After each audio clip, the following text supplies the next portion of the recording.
Hey everyone, welcome back to Real English Podcast. Hi there, English learners. Yeah, and my name is Jack. And I'm Emily. So today, we're going to talk about something that might seem tricky but is really useful. Right, Jack? We're diving into how to use would in English. Exactly. Would can be a bit confusing because it has so many uses. Yeah, like making polite requests or talking about hypothetical situations. Exactly. And that's why we're breaking it down for you today. So listeners, have you ever been unsure when to use would? I know I've been there. It's a common challenge. Right. But by the end of this episode, you'll be using would like a pro. Alright, so let's get started. First up, the vocabulary preview. Alright everyone, before we dive into today's episode about using would, let's make sure we're all on the same page with some key vocabulary. Yeah, we've got 3 important words we'll be focusing on. Let's start with the first one. First up is hypothetical. Hypothetical. Great. So hypothetical means something that's imagined or theoretical, not real. Exactly. Like when we talk about what-if scenarios, we're using hypothetical situations. Right? For example, what would you do if you found $1 million? That's a hypothetical question. Exactly. It's not about real situations but possible ones. Moving on to the next word, conditional. Conditional. Conditional refers to something that depends on a condition or situation. Yes, like in conditional sentences where one action depends on another. For example, if I study hard, I would pass the exam. Exactly. So conditional is all about those if statements. And the last word is polite. Polite. Polite means being respectful and considerate in speech or behavior. Right? Using would can make our requests sound more polite. Like, would you mind closing the window? Exactly. It shows respect and makes the request softer. Alright, so we've covered hypothetical, conditional, and polite. These will help us understand how would is used in different contexts. Great! Now let's move on to the dialogue section where we'll see these words in action.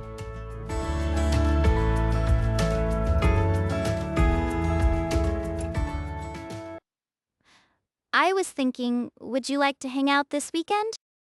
That sounds fun. What were you planning? I was thinking maybe a picnic in the park.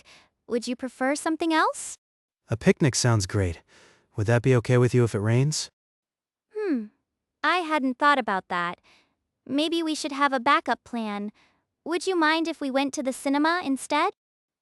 Exactly. So, what do you think about Saturday? Saturday works for me. Would you like to meet at my place first? That sounds good. I'm looking forward to it.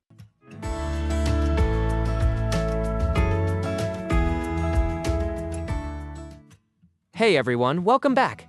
So, in today's episode, we just heard some really useful examples of how to use would in polite requests and conditional sentences.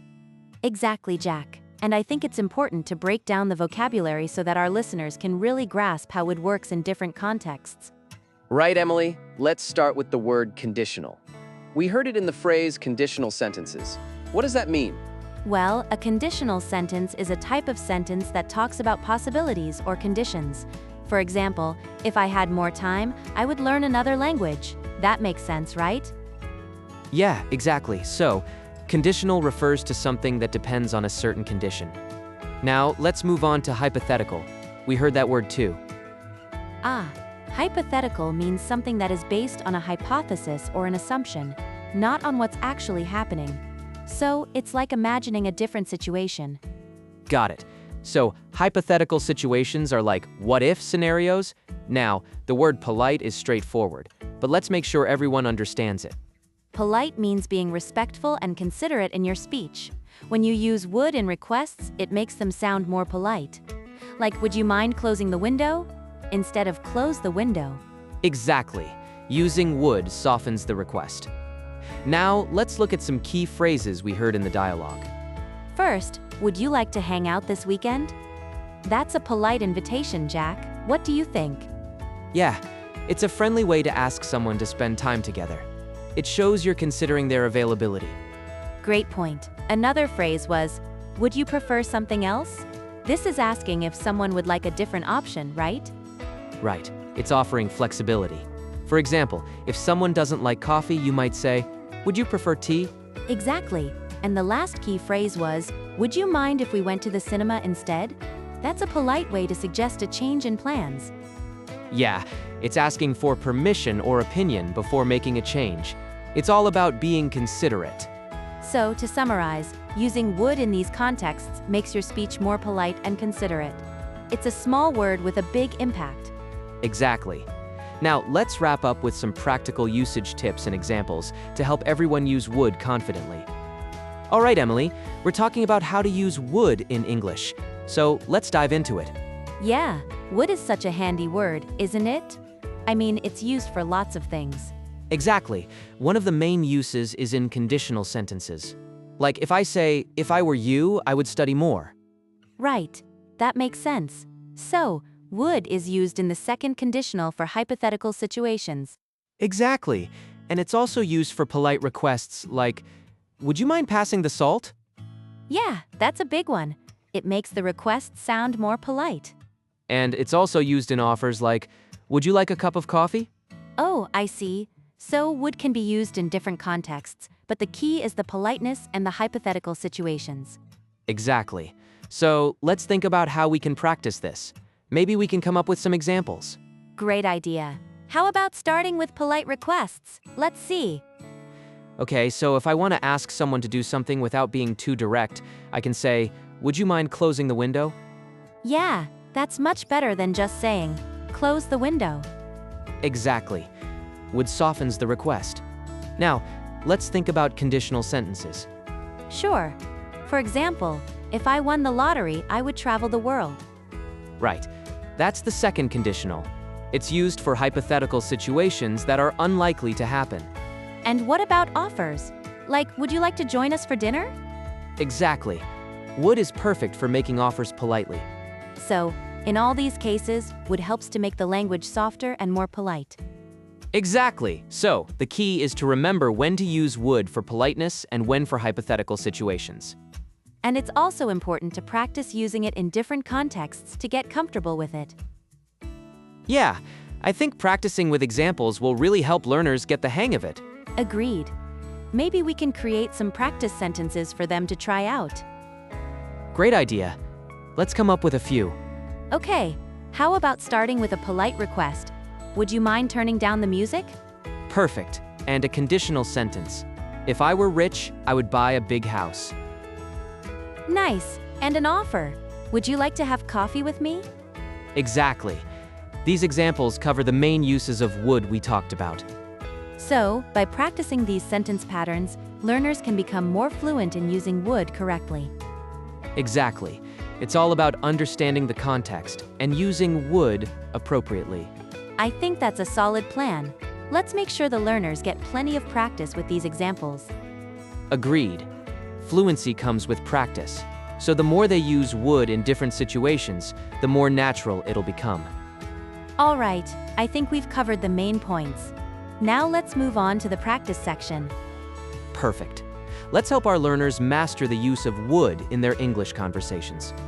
Now let's replay the dialogue to hear how would is used in context.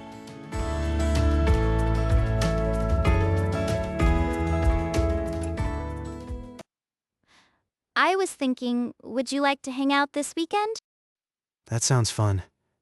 What were you planning? I was thinking maybe a picnic in the park. Would you prefer something else? A picnic sounds great. Would that be okay with you if it rains? I hadn't thought about that. Maybe we should have a backup plan. Would you mind if we went to the cinema instead? Exactly. So, what do you think about Saturday? Saturday works for me. Would you like to meet at my place first? That sounds good. I'm looking forward to it.